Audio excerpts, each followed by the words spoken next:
constant, this is what I do. I'm going to beat you by outplaying you. So it's like two different demigods of different beliefs, and they're coming to clash for our viewership. I think it's pretty fantastic. Yeah, going to skip the intro since we had such a long break. Upper right-hand corner, we have EG Machine starting as the pink Zerg. Bottom left-hand corner, we have Kiwikaki as the yellow Protoss. I'm almost curious what we're going to see out of Kiwikaki because it's always fantastic. And I think in particular, Stalker is really his unit. Really fast. I want to give shout-outs across the board to all of our sponsors once again. To GamesNet, I think it's Games. Oh, shoot, I should look it up really fast. Thank you so much to the Reddit community at large, actually, is what I want to say first, for doing all of this. Justin TV for hosting it. They really are esports these days. Gamescast.tv for supporting a little bit of the stuff in the background. Astro Gaming, they're doing the MLG headset raffle tomorrow. Keep that in mind. Zen Magnets, sorry for any lagging names. Zen Magnets, New Games Ninja, and HangWith.me as well, all the Reddit donators. And EG.iNcontroL for being alongside. And I'm trying to think of what else. I'll just do all the shout outs right now while I can. Gosu Coaching, Team Fnatic, all of the teams that have participated, EG, Root, VT, Mouse. What else? If you go to FluffyTube, it's got some awesome stuff. You get the GG buttons out there, which are really cool. Thank you to all the viewers who've joined in. Thank you to all the admins and all the staff. And there, I've done all the shout outs, so I don't need to do any more. And I feel like I've hit everybody. And it looks like we're seeing Kiwikaki open up with a fast expansion, actually going pylon, and then Forge First on the corner is doing a fantastic job of harassing Machine at that natural expansion, but it looks like Machine has opted to open spawning pool first without gas. Yeah, and I mean, one final thing, too. If you guys have enjoyed the casting today and you've enjoyed the tournament, which you should have, there's been some of the most ingenuitive and fantastic play I've ever seen. Please be sure to check out tomorrow. There's going to be the fantastic inclusion, but you're going to see some amazing commentary with DJ Wheat, and Day 9 and Total Biscuit, three of the top dogs in the industry. I for one will be joining everybody else and tuning in, and I hope I am not alone. In fact, I know I won't be alone, but I hope I'm joined by millions of people. It would be really cool. Millions of people everywhere. Machine actually has an idle drone that looks like just a block to do the inverse block here and engage that drone, just provide some harassment. It looks like Kiwikaki is going to go cannon first, and it's going to be drone on probe action. Whoever wins actually gets big benefits.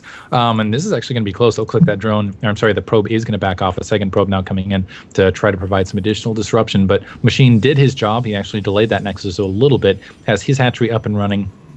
Is getting just a handful of Zerglings out and tacking on his gas to follow up. So it looks like it's actually macro to start. And granted, Kiwikaki hasn't shown us anything super creative just yet, but I definitely have to say, just looking at the openings, I'm going to favor Machine a little bit. This is his favorite style, is straight macro versus heads-up macro, and turning it into a kind of a crush grinder economy game.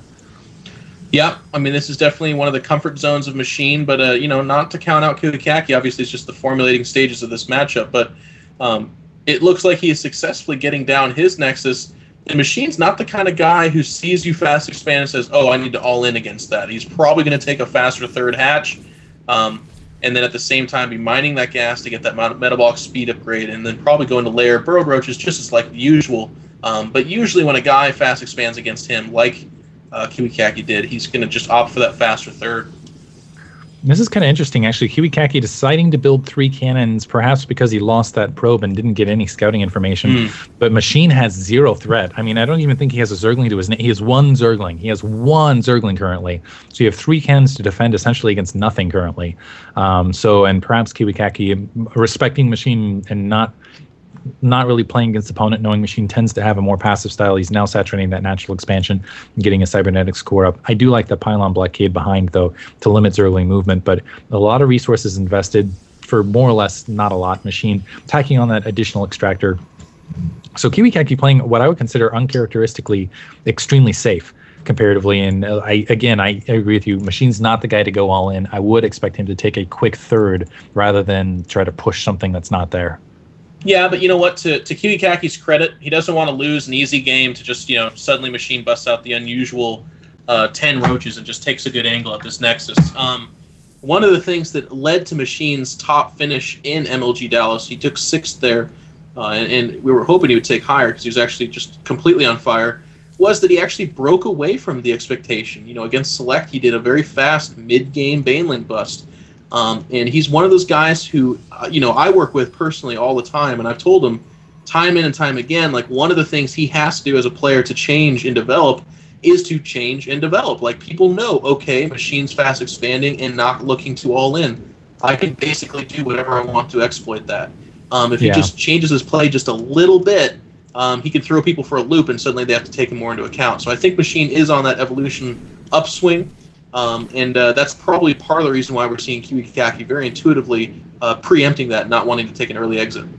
We do, in fact, see a Roach Warren, and a little bit later a third hatchery. Still just a handful of Zerglings out in the field. And I agree with you. I think I've even told Machine, hey, mix it up.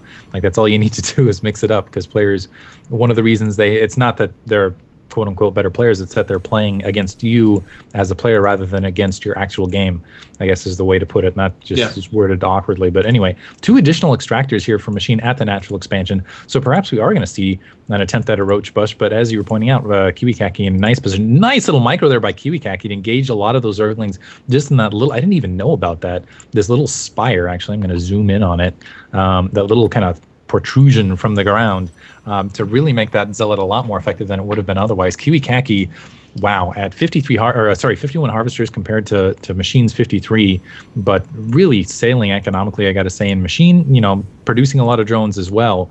But let's see what he does to follow this up. And it looks like he is, in fact, going for burrowed roaches, as you called. Yeah, it's the burrowed roaches, but you'll notice he's got 800 minerals floating and 300 gas, and I'm not particularly a fan of that. We do have Kiwikaki opening up Stargate, and then there's actually a fleet beacon immediately behind that, so kind of interesting. Wonder if this is going to be a mothership play or just speed void raise. Probably speed void raise. But I would have liked to have seen that faster third hatch by Machine, because obviously his money is telling us that he could afford it. He just simply didn't do it. And I don't think it would have affected, it wouldn't have, looking at his money now, the timing of his burrowed roaches. So a little bit of a misplay, and again, Machine kind of preempted this by saying he is a bit rusty, so maybe a little bit of an excuse there. Yeah. But he is making his way across the field. Robo also tacking on, and I think you're right, it's probably going to be speed void raise, but this is very... It's a mothership. Is it a mothership? Look at that main nexus. Wow. Interesting. Very interesting choice. Wow. And this is... You're right. This is Kiwikaki. This is standard Kiwikaki.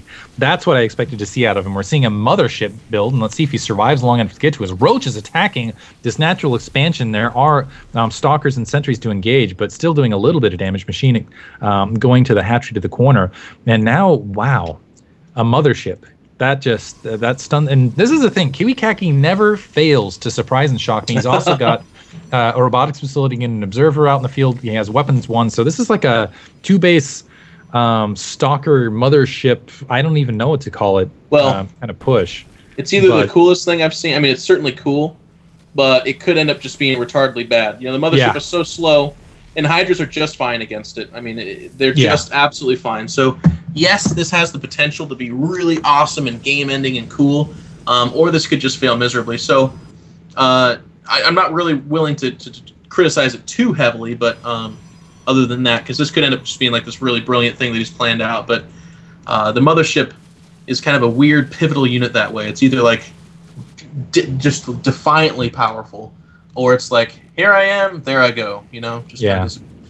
That's the one thing I do have to say, though, is really what it's going to come down to, and also getting Blink Stalkers, and I think that's critical, actually, is picking off the Overseer with a lot of Stalkers underneath, with a very Stalker-heavy army, just basically being able to pick off the Overseers.